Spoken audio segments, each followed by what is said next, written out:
Sex and happiness both enrich our lives, yet it's surprising how few people can honestly say that they enjoy regular and fulfilling sex or describe themselves and their lives as happy. Host Lori Handlers helps you to experience real intimacy and happiness. You'll laugh a little, learn a little, and we hope put a smile on your face and a smile in your life. Now here's Lori. Hi, everybody. This is Lori Handlers, and you're listening to an episode of Sex and Happiness, a show about sex and happiness, yours and mine and everybody else's. It's super important. It's getting more and more important by the minute, I think, that people actually see that their sex is connected to their happiness and their money and their everything, their abundance, their prosperity, their ability to have self-love, all kinds of things. It's just becoming more apparent to me than even when I started the show. Today is going to be a very interesting show. It's very interesting to me. It's about a phenomenon I had no idea about until I met my guest.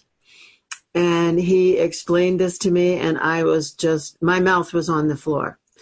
I really was like, really? So you'll probably hear me be in a little bit of shock as we talk on this show today. It's about erectile dysfunction in younger men. And let me first introduce my guest, and then we'll get started in this conversation. His name is Ruwan. I'm gonna get your name wrong again. Wait, Mipagala. Yeah, Mipagala. Awesome. Mipagala. Okay, yeah. Okay. And Ruwan is a coach, a speaker, and a creative entrepreneur who helps people reconnect with their instincts. He teaches courses on intimacy and creativity online and around the world. So, Ruwan, welcome to Sex and Happiness. Thanks for having me. Yeah, it's great to have you. And so before we actually get into the subject, because the subject, as I explained to people, is kind of shocking to me, how did you get started as an intimacy coach and an entrepreneur who actually produces your courses online? I mean, it's probably not what you were in line to do, you know, when you were studying and in school and stuff. How did you make this turn towards the subject matter of sex and intimacy? Yeah, so it's actually related to the topic of today, but so growing up, I was very anxious, very socially shut down, very fearful, and that led me into self-help and spirituality and learning how to improve myself, whether physically or mentally or whatnot. And that was kind of just a hobby. I think that's a pretty common hobby, self-help. But then after college, I was very goal-oriented. I was like, the 4-hour work week was my Bible. At one point, I was supposed to go into the Marines as an officer. So I was very like production-focused and goal-oriented, mission-driven. And at some point around just like a year out of college, I was 23 or so, my body just started shutting down. Like I was so hyper-focused on these goals. And essentially what we would say now is I was in my head, although I didn't have that language back then. And, what happened was the only thing that really finally got my attention, even though my emotions were drained and I was kind of apathetic and becoming numb as a human being, was that I lost the ability to feel arousal. So among my many goals was like dating and connecting with women and whatnot. And I had a bunch of experiences in a row where I had women coming home with me, wanting to have sex with me, but my body was so shut down that I couldn't feel anything. And it was essentially impotence, even though I was physically healthy at 23. And yeah, yeah. So it was humiliating. But it also made me recognize like, oh, there's a lot of things going wrong in my life. This is kind of a symptom, like the fact that my genitals don't work, right? Like it was like the whole way I was going through life was hyper focused on like achieving results of whatever was on my goal sheet. Like I wasn't feeling anything. But that was finally the thing that got me to really explore sexuality and figure out really what was wrong. It wasn't anything physical, although I did go a whole year taking Viagra, and that totally messed me up. I finally dropped that. It's led me to Tantra and other things like that got me in touch with my body and my emotions and my instincts. And what I found from also getting back my sex drive and having a normal sexual response again, it was also the the root of my creativity, of my feelings, of serenity, all these things that, I mean, I know I'm preaching to the choir right now, but like, getting in touch with my sexuality and getting in touch with my inner self and my creativity were one thing. And my ED issue was just a symptom of that, of a disconnect. So what a statement. I mean, let's go roll back a little bit. Like, what drove you so much? Who were you as a kid that you were so driven by this? It seems like an inner competition that's just, high performance. Like, what, like, were your parents super pressuresome? Was your school super pressuresome? No, what put that pressure on you? I have my parents are Asian, so obviously they put pressure on school. But I think really it was being humiliated a lot when I was younger, and we can, this might tie to our topic today, but like, across the board, I was kind of a beta male when it came to everything. I was bullied. Even within my friend group, I was like low guy on the totem pole. Wow. I couldn't connect with girls. Like I really started feeling pain like post puberty when everyone I knew was dating, and I just couldn't make eye contact, let alone ask out a girl. And I think this failure has made me want to like overachieve, maybe compensate from past failure. I was actually on another podcast speaking about like how I got into like coaching men on dating. And I think my origin story was getting rejected really hard. I mean, it sounds silly, but like being rejected in a humiliating way in high school kind of drove me to never want to feel that again. It's, and when it's so crazy to me because, I met you just a year or so ago, and, I just want my listeners to know, this man that I'm talking to is absolutely gorgeous, sexy, hot, confident, beautiful. Men who are losing their hair would do anything to have your head of hair. You know what I mean? Like, I find you so adorable, so gorgeous. And the pain of the reality of the story that you're telling, when you were growing up, and the rejection and humiliation, it's like, it's hard to imagine, that ever happening to you in the state that you're in right now. So, I met you like post your conquest of all this, but yeah, it's so hard to see you that way. So thank you. It's kind of cliche, but like the world gives you what you're feeling inside. I might not have said that in the best way, but like I was just feeling so much anxiety all the time that it's like I attracted rejection. I attracted being topped and humiliated and stuff. I mean, I don't want to make it sound like people are always shitting on me, but I always felt like that. I was like almost agoraphobic, where I felt anxiety going out of the house and things like that. Amazing. Just amazing. Now you travel the world. Yeah. So wait, I just want to say to people, if you're listening to this show, clearly we don't know who you are. I know who many of my listeners are, but I don't know everybody. There's a lot of you. If you're listening to the show and you have any of this, whether you're a young man and you have erectile dysfunction, or you're a man or a woman, and or a gender bender person, somebody who's experimenting with trans, and you feel, like you can't go out of the house, or you feel bullied, or whatever it is, this is just proof that anything can change if you shift the way you are dealing with the world. Like, it's like, it's really about self-empowerment. You will get how you are. And when you shift that, and there's many ways to shift that. Ruan's program is being one way. My program is being another way. And then the myriad of other guests that I've had, there's so much you could do to shift that. So Ruan, you're a beautiful example of somebody who's taken charge of their life and moved to change it. Do you ever look in the mirror and go like, who am I? How did this happen? Sometimes like, wow, like I just feel like really proud that, because like, not to say that my life has been any harder than anyone else's, but like I kind of dove into certain points of suffering, and I really love what you just said about like the self empowerment, because actually we might even talk about it, like some of the political stuff with men. I think one of the issues I have right now, which is I think is super disempowering to all people, not just young men, but is like this idea that society needs to fix your problems for you. Like, I mean, like the bullying example, like I kind of recoil when I see some of the campaigns against bullying. Not that bullying is good, obviously, but like the message that I would give myself as a younger person, or anyone who's dealing with bullying, is not like tell authorities or try to reconstruct society to prevent bullies, but it's to learn how to stand up for yourself. Like that to me is like the hero's journey in all of us, where we learn to, take matters into our own hands, and like kind of like what you said, you get what you are. Like you learn how to be something better, and you won't deal with the crap that you're dealing with.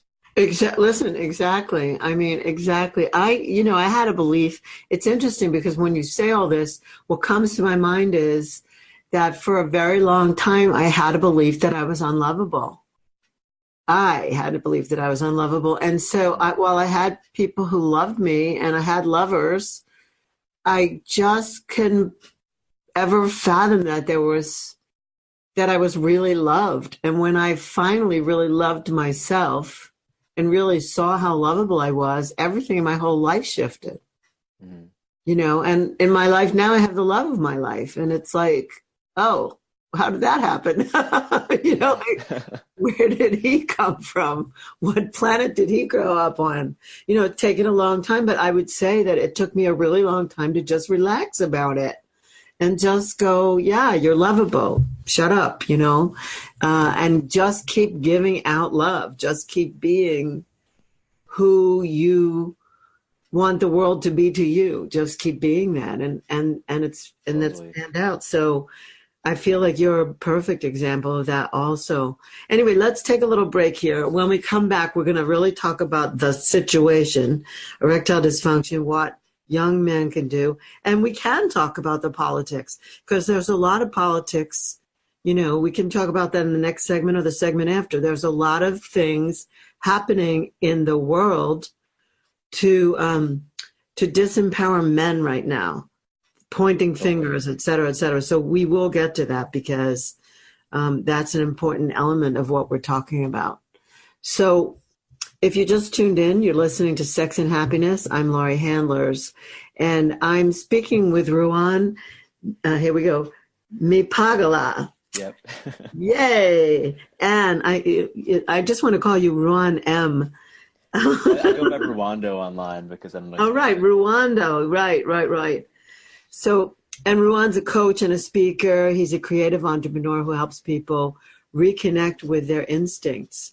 I'm going to say too that you're also helping me. Like we're rebranding me from Butterfly Workshops to lauriehandlers.com. Yeah. And that's coming at you soon, everybody, because we're going to be launching that on April Fool's Day. So stay tuned. We're coming right back, and we're going to talk about an enormous problem that I didn't even know about, which is younger men and erectile dysfunction. Stay tuned. Did you ever stop to think that love is your birthright? That you don't need to earn it or prove it? You just need to live it. I'm personally inviting you to the path of true love, power, and freedom. If you're ready to enliven your soul through conscious sexuality and dive deeply into profound ritual that frees your heart, I'm inviting you to join us for the spiritual sexual shamanic experience. This is better known to most of you as the ISTA Level 1 training. I am regularly leading these courses along with a team of accomplished facilitators all around the world. As a matter of fact, these trainings have taken place in 34 countries.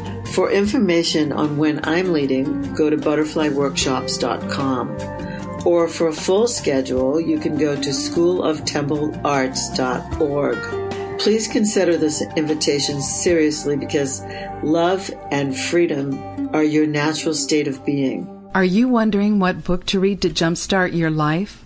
Get the best from relationships? attain the deepest feelings of intimacy? Do you want the best sex along with great happiness? Get your copy of Sex and Happiness, The Tantric Laws of Intimacy by Laurie Handlers right now. You'll learn how to make love in the unknown, take the performance anxiety and reaching a goal out of sex. You'll learn subtle ways of communication and really important practices to empower you when dealing with an intimate partner. You'll let go of blame and struggle. Doesn't this sound great? Sex and Happiness puts the innocence back into sex and gives Tantra the respect it deserves. Take charge of your life, physically, emotionally, and spiritually with Sex and Happiness by Laurie Handlers. Only $19.99 paperback and $14.99 ebook. Order your copy today by going to butterflyworkshops.com. That's butterflyworkshops.com for your copy of Sex and Happiness. My question for people right now is, if you're a woman who could use a little zest and zing in your arousal response, or maybe you know women or a woman who could use this, because many women say that their feelings of desire, arousal, and sexual satisfaction don't happen as naturally or as often as they'd like. So I want to tell you about Zestra, because Zestra was developed to meet this much-needed option for women. Zestra's safe and a patented blend of botanical oils and extracts, and it's created to help women have increased sexual sensations. Zestra comes in convenient single-dose personal packets. Each packet keeps the essential arousal oils and extracts free, fresh, and safe from light. And with application of Zestra, it starts to work within 3 to 5 minutes. And at about 10 minutes, there's something called the Zestra Rush. And that can last up to about 45 minutes. The great news is that Zestra can be used as frequently as you like during each sexual experience. Now, I'm somebody who believes that all women deserve sexual satisfaction. That's why I do this show, in case you hadn't noticed. So I believe that men and women deserve sexual satisfaction. So if you're a woman who isn't getting that kind of arousal response that you want, please call 877-426-8047. That's 877-426-8047. And please remember to say you heard about Zestra from Laurie Handlers on the Sex and Happiness Show.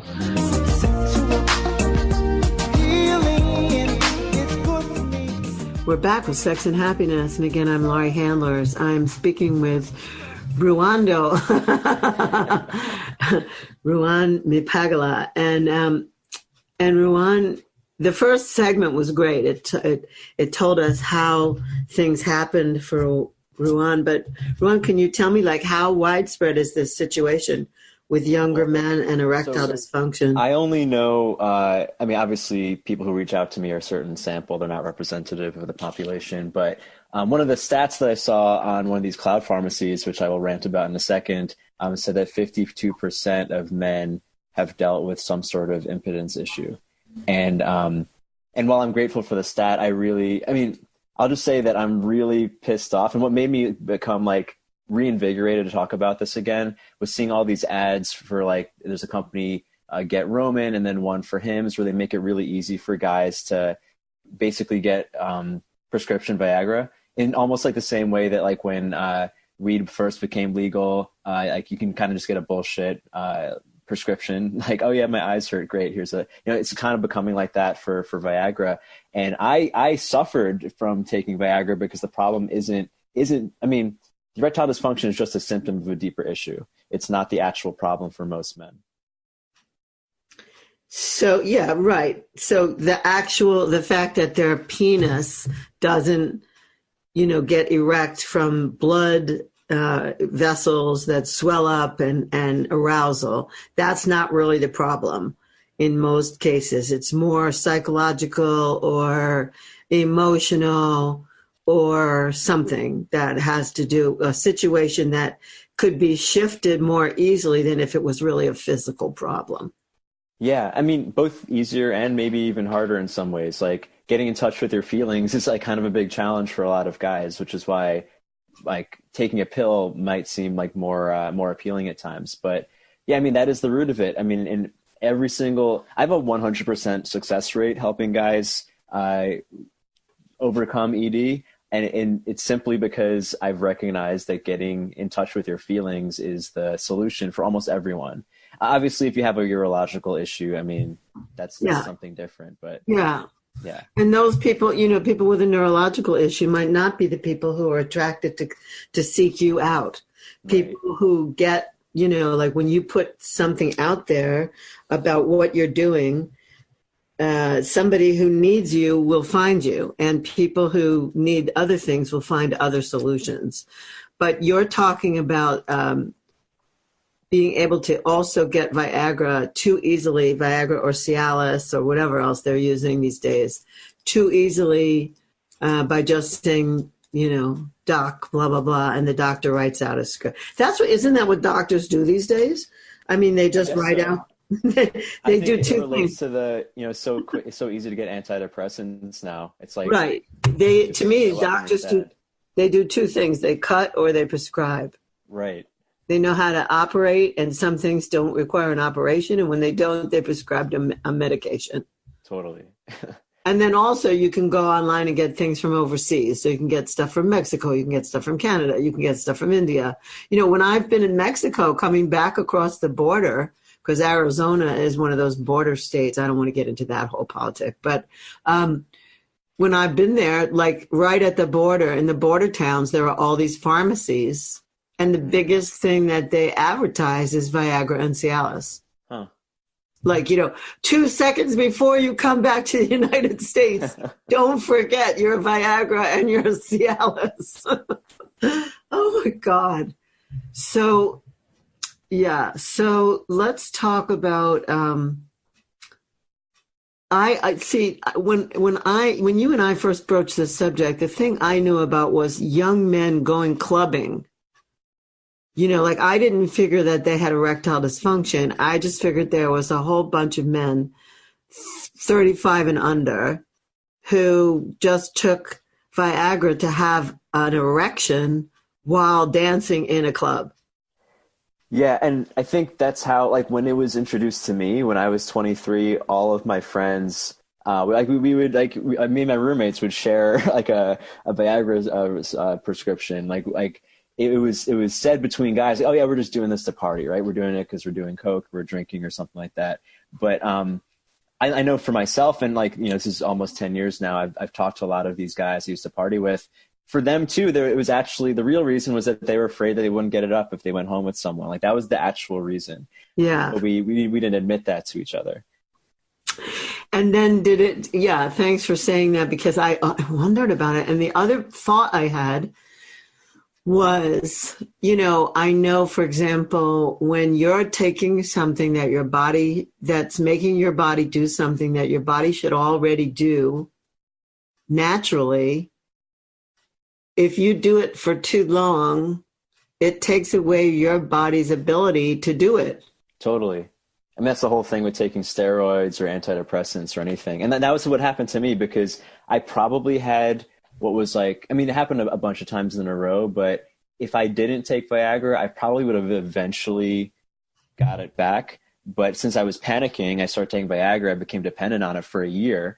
By the end of the year, I could not feel anything down there. Even if I took the Viagra and I got an erection, I still couldn't feel anything. So that's the terror. That's the reason why I'm so up in arms about this thing. It's not that one pill of Viagra is going to ruin your life, but it's creating a dependency and robbing people of their natural abilities. Right. Robbing men, younger men in particular. Yes. I think that's really the piece. And so now let's also, you may have more that comes out here, but now let's also broach the subject of, coupled with, not being able to feel anything, needing to be dependent on a pill that creates an erection, feeling self-doubt, feeling bullied, humiliated, not successful in dating, and couple that with Me Too. Yeah. I want to add, I think the reason why this is such an epidemic with younger men, like let's say guys born after 1985, is that for that generation, millennials and Generation Z, they grew up with internet porn, or they went through puberty with free internet porn at their fingertips. And they grew up in a society heavily influenced by second wave feminism, which relates to Me Too. Not that it's all bad, but like there's certain elements of man shaming. And when you're going through puberty, one, you feel shame around your natural instincts, whether it's for sex or to compete or do anything traditionally male. And on top of that, you have this easy outlet for all of your sexual, fantasies that don't involve real people. It kind of morphs your brain in a way that's not healthy, and it's totally new in human history. Yes, totally new. Before that, people had, when I was growing up, people had National Geographic. There were pictures of natives somewhere in the world who had bare breasts. That was it. Yeah. Then there was Playboy, Penthouse, and Hustler, and who knows what else. But magazines, real magazines that had airbrushed beautiful bodies in it, and there were some sex acts in there, and then there was like pornography that you could buy, but you had to be 18, and you had to go to a store and be, face the fact that you might know someone in there, and that was scary. And then all of a sudden, sex became streaming at you on the same very thing that like the rest of the world came to you on, like the computer. Yeah. And like, you have to think, like, for an 11, 12-year-old kid, everything he can possibly imagine, everything beyond his imagination is available at the click of a button. So like, he doesn't even get to develop his own sexual imagination, which is like a shame on another level. But it wires kids in a weird way. And then when you're afraid to express your instincts in society because you think that, asking a woman out means you're a predator, or feeling attraction to someone means you're a bad person or something, why would you do anything but jerk off to porn? And it just creates this like public asexuality, I think, in guys, which is why I think there's more anxiety, more problems in general. It's really, it's very complex. It's got so many aspects to it. Two things. One is I knew an 11-year-old who, maybe, I don't know if he was 9, and maybe he was 9 at the time. A 15-year-old showed him porn. And this was like a brilliant kid, very articulate, very cute, attractive, whatever. And I remember when I saw him with his mother, and he was so quiet and so withdrawn. And I said, "What happened to him?" And she said, "I don't know, but he says that he didn't really look." And I said, "Oh, I know exactly what happened to him. Somebody showed him porn." So, they had a session with me. They came to my house. Wow. And to my office, and I had a session with him, and I said, "What happened to you?" He said, "I didn't mean to look at it. This other boy showed it to me, an older boy. And I didn't know, it scared me." And he was exposed to porn, and he didn't have, at 9, he didn't have receptors to like know where to file that. I don't imagine that you do at 11 either, but you've heard the word.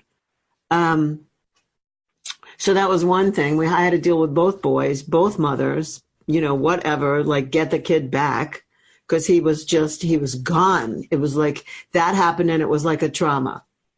Huh. And then there's a woman who does a TED Talk. I should know her name. I don't know her name, but she's an older woman. She's my contemporary. She's probably 70 or something, older 60s or 70. And she does a TED Talk where she says in front of the audience, she says, "If you're squeamish about sexuality, cover your ears now. I'll tell you when you can, take your hands away." And then she says, "I work with younger men. I have sex with them." She said they're in their 20s. "I actually teach them how to have sex with a woman. And I say, 'No, you may not come on my face.'" And then she says to people, "Okay, you can take your..." I met her. I interviewed her recently. Or not. Oh, really? What's her name? Cindy Gallup. Cindy Gallup. Oh, I saw that, and I just was like, oh my goodness. Because younger men, that's what they see. Porn is like the cum shot at the end is like, ejaculate on some woman's face. I don't know any woman that likes that. I've never met a woman that said to me, my favorite sex act. I've been in the sex business for 22 years. I've never met a woman who said to me, my favorite thing is if he comes on my face. Well, I'll tell you what's really interesting is that when I sleep with younger women, some women don't even, like, it's almost like they ask for it or expect it, because every single guy they've ever slept with up to that point they've all watched porn. So that's just the type of sex they understand. Like, it kind of blew my mind, but like to have a woman like ask me to come on her in that way, or I think so many people, women too, are so influenced by porn that they think that's the only way to have sex. Oh, well, you and I have news for them. Yeah.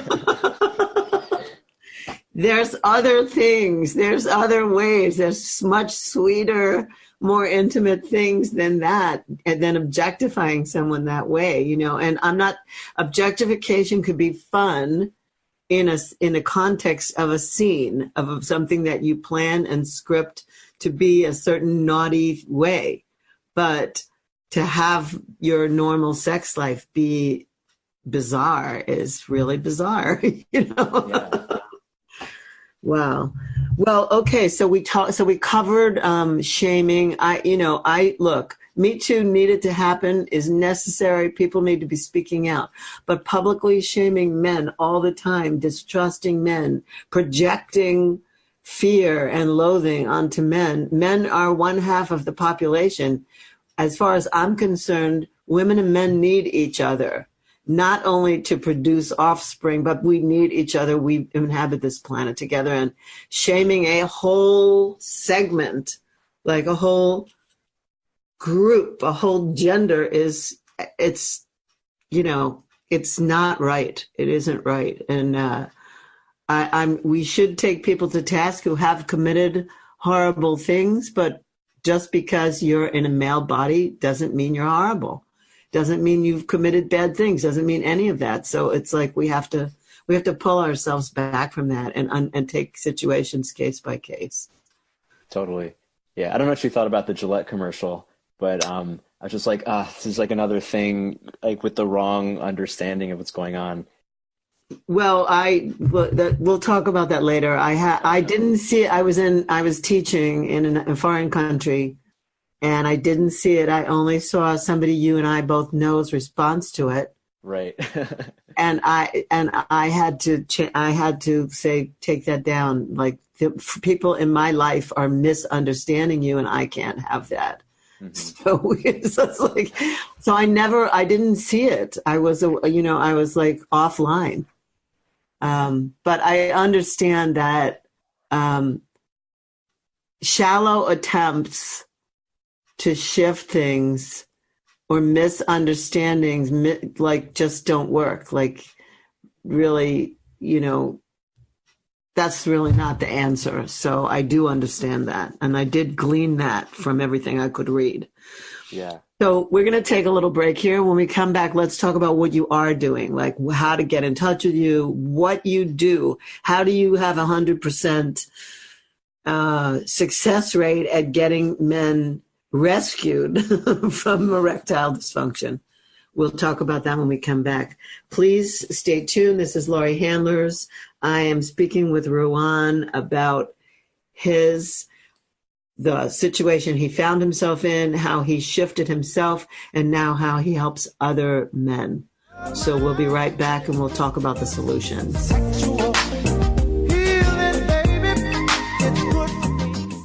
So many times you've heard Laurie talk about emotional release on this show. She says over and over again how important it is for you and your loved ones. Now you can do emotional release in the privacy of your own home. And you can practice Lottie Han too, meditation that prepares you for making love in the unknown. In her CD, Shamanic Release and Lottie Han, she creates a safe and sacred space in which you can do the powerful work Laurie is known for in her Butterfly Workshops courses. Laurie sets you up with the proper positioning and breathing. Then she guides you through each emotional state to the beat of tribal African rhythms. This CD actually provides an easy way to do emotional clearing work on a regular basis. Order your copy of Shamanic Release and Lottie Han today and watch your relationships walk free of emotional baggage. To order your copy, go to butterflyworkshops.com right now. As a sex and happiness coach, I understand that increased sexual participation intensifies sexual responsiveness and desire. as well as overall health and well-being. My experience with the Sybian has personally increased my sexual response, and I can now train women to use this machine to have peak orgasms as often as possible. I strongly believe this will add to their health and well-being whether they have a partner or not. The beauty and the miracle of the human body is that it adapts and changes much more rapidly than people change their beliefs or their opinions. The Sybian can make any woman's body more resilient with each peak orgasm. Sybian is an amazing experience, often described as the Lamborghini of sex toys. If you're a woman and you can get yourself to look at Sybian, you should do so. It won't take away from your partner. It will only add. Trust me on this. I love my Sybian. Go to Sybian.com. That's SYBIAN.com, or call 1-800-253-6135. That's 800-253-6135. And say Laurie Handlers told you about Sybian. And by the way, if you do have a partner, ask about Venus for Men. That's Venus, Venus, for men. This is Sex and Happiness. This is our third and final segment. And today I'm speaking with a coach for men, somebody who is a younger man. You know, Ruana, I didn't ask you like what your actual age is right now. I'm 30. You're 30. Okay. So I consider that to be young. So you're a younger man and you're helping younger men, but I imagine that you're probably helping some older men too. Yeah. And so how is it that you have this 100% success rate at helping men with erectile dysfunction? Like really how do they get to you? And then what do you do with them? And tell us. Yeah. So there's a lot of different things, but like the overall conceptual piece that I get every guy to understand is that if they're having some issue in the bedroom, it's not just erectile dysfunction. It can be premature ejaculation, any sort of sexual hypertension, anorgasmia. Like they're all the same thing. Like if you're not having a healthy sexual response despite being physically healthy, then there's some emotional blockage, right? It's like a disconnection from your body or disconnection from your instincts, however you want to put it. So a lot of what we start with is recognizing what the man really feels. And depending on the person, we might focus more on like physical sensations if he's really numbed out, or emotions or desire, because desire is simply your feelings with directions attached. Like, I want to eat a sandwich. Why? Because you're feeling something in your body. I want to go talk to that woman because you're feeling something. So there's not one prescription, although I do have an online course for men to really sensitize themselves to this. But getting in touch with your instincts again will allow this sexual response to reignite, if you will, because it's just part of your feelings. It's part of your instincts. So you mean instinct? Well, when I hear instinct, I think of the animal body. Like I think of, I consider myself to be lots of different bodies. I'm an emotional body. I'm a spiritual body. I'm a shamanic body. And I'm also an animal body. My animal has instincts, wants, needs, desires. And then I also have sensations. So, but we're going, when you say instinct, I'm actually trying to get it even more defined. Yeah, I would say what you said matches for the most part. Like I sometimes use it as a metaphor. Like imagine there's an animal inside you, and you've been mistreating it. Like if a guy, or even when I work with women, like if someone has some sort of disconnect, whether it's with their sexuality or their ability to connect or their creativity, I frame it as like, okay, you have this like thinking human, your prefrontal cortex, and then the rest of your nervous system, your limbic system, your reptilian brain is basically like the same as an animal, right? As an animal's nervous system. And if you have this disconnect, you've probably been mistreating this inner animal. So how can you take the animal out of the cage in a safe way and allow it to stretch out again? Because when your instincts or your inner animal, if you will, is back on and feeling great and in connection with you, that's where you get like the brilliant intuitive hits. That's where you get the flood of sensation and passion. Like going back to men, like across the board, when a guy's having a psychogenic sexual dysfunction, he always also is dealing with anxiety and or apathy. Like you can see it in their demeanor almost. So I can kind of tell sometimes when a guy's having a problem in the bedroom based on how he behaves. Not always. But yeah, I mean, that's what I mean by instincts. Yeah, that's great. And I mean, it's so important to become back in touch with the fact that, yeah, we're not just talking heads. We're not just cerebral cortexes walking around. We're actually animals, and and that's why we have a body. I always say this. I probably said on the show like 100 times. If we were meant to be other, we would not have had skin. We would have had, like, our wrapper would have been glass, metal, or wood, and we wouldn't be meant to feel anything, but we are meant to feel something. Skin is our largest sensory organ. Totally. Yeah, and it's beautiful, and our bodies are built to bring out the animal. I always feel like I've always said in my classes, like, some men I've just said, stand up, show me your animal. And that, I say, roar. And if they can't do it, I can't find in them their, the turn on piece, the piece where there's an attraction. It's like, yeah, even the most brainiac person who's nerdy and whatever needs to connect with that animal. Yeah, because your thinking mind doesn't feel. It's like a different, like, you can't, in the same way you can't hear color, like you can't like think your way into passion. You can't think your way into connection. Like that can only be done from the lower centers. Yeah, it's beautiful. What a great thing that you just said. It's so true. So true.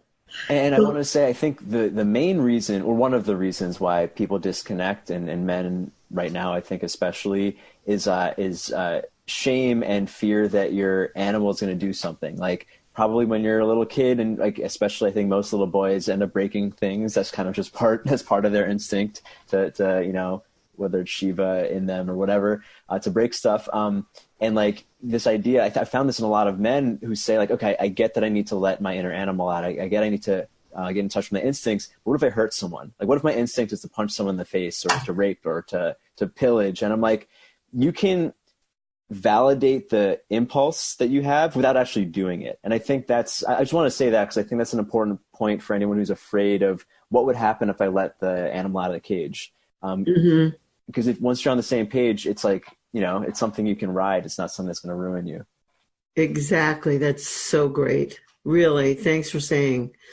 So let's talk about how people get in touch with you. You can get in touch with me on my website, ruwando.com. I'm also going to give you a link for one of my courses on arousal control, which is specifically for men to be able to reignite their libido and not only have more virility, but last longer, but also get in touch with their masculine instincts. So you can go to sexualvitalitysecrets.com or use the link that I give Lori because, we can track you that way. Right. So I'll put the link up as I post the show. But it's good. It's fine if people go directly to you. Some people will go through me and some people will go directly to you. So say it again, sexualvitalitysecrets.com. Sexualvitalitysecrets.com. I think that's wonderful. Listen, Ruwan, I'm so glad you're doing what you're doing. I'm so glad we met. I'm so glad you're doing what you're doing. I feel like you're a person who really gets it, and you don't put much distortion. When I deal with you, I don't get distortion. I just get, this is it. This is what I got. This is what I did. This is what I'm doing. This is, if you want it, here it is. Come get it. And I really like that. I just feel like you're somebody that people can just count on to give them the straight thing and not put a lot of stuff, whether it's fluff or whether it's, fear or whether it's whatever. I just don't feel like you deal with distortion. Thank you. I'm so grateful we met. It was serendipitous and random. And I know. In a Bali pizza joint. Yeah. So any last minute thing that you want people to know, anything at all that maybe I forgot to ask you or you were hoping or whatever? No, I think we covered it. I feel like I'm going to go on a campaign in some form against these cloud pharmacies distributing Viagra. I don't know what form it'll be, but if you catch me on social media, I'd love if you would engage when I start this campaign. Absolutely. I agree with you, and I certainly will. No question. So everybody, I'm thrilled that you were tuned in today. This is an important subject. It affects probably every man that we know in some way or other. And you now have a really great resource, somebody who knows how to deal with it. And, it doesn't take all that long, and you don't have to get prescriptions, and you don't have to think you're crazy. You can actually deal with it. So please do get in touch with Ruwan, or put somebody that you know, if you're listening and it doesn't affect you, but there's somebody that you know who you think should hear this, please let them know about this show. Ruwan, thank you for being my guest today. It's been a pleasure having you. Likewise. Yeah, and also look out for our launching of LoriHandlers.com, which is coming soon. And please tune in next time when I will have another amazing guest helping you or contributing to your sex and your happiness. This is Lori Handlers signing off for Sex and Happiness. It is my privilege to do this show. Thank you, everyone. Thanks for listening. Thank you for joining us today for Sex and Happiness. To learn more about Lori and her work, please go to butterflyworkshops.com or follow her on Twitter or Facebook. You can send her an email at sexandhappiness@gmail.com. We'll see you again right here next week for another edition of Sex and Happiness.